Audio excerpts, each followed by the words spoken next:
அன்பானவர்களே, எல்லா விதமான உபதேசங்களையும் எல்லாரும் கேட்டுக்கொண்டிருப்பார்கள்.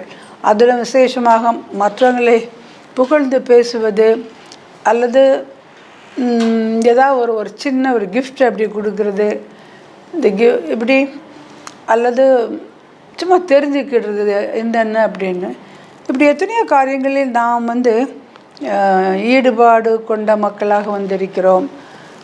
ஆனால் ஜென்ரலாக அவங்க பண்ணுற தப்பை சொன்னால் யாருக்கும் 90% பிடிக்காது.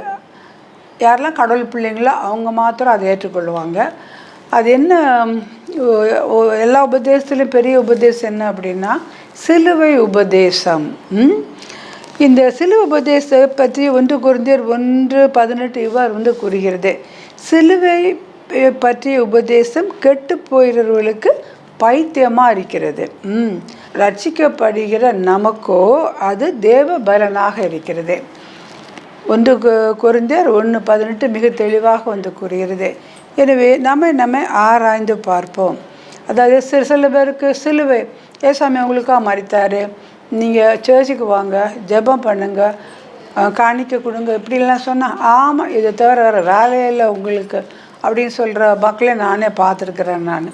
ஆனால் அதே சமயத்தில் அவங்களுக்கு எல்லா ஆசீர்வாதங்களும் தேவை, ஒரு டெலிவரன்ஸ் தேவை. ஆனால் அதுக்காக செய்ய வேண்டியதை ஏசு எனக்காக மரித்தார், ஏன் பாவத்தை நான் அறிக்கை செய்யட்டும்.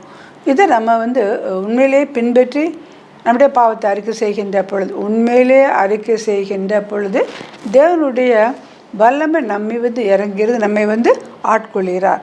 ஒரு விஷயம் நம்ம ஆராய்ந்து பார்ப்போமா? இந்த நேரத்திலும் சுவாமி சிலுவை உபதேசம்ப்பா, பாவியாக எனக்காக நீர் மரித்தீர், உங்களுடைய குமாரனை அனுப்பினீர், நான் இருக்க வேண்டிய இடத்தில் இயேசுவே நீங்கள் இருந்து என்னை மீட்டு கொண்ட அந்த ரத்தத்துக்காக நன்றி அப்படி ஜெபம் பண்ணுவோம். ஆண்டவரே, கோடி கோடி ஸ்தோத்திரம்ப்பா.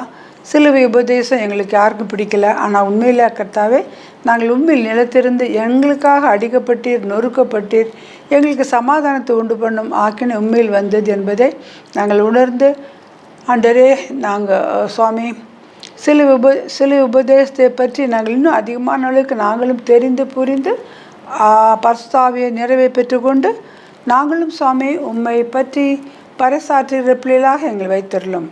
ஆமேன். ஆம்.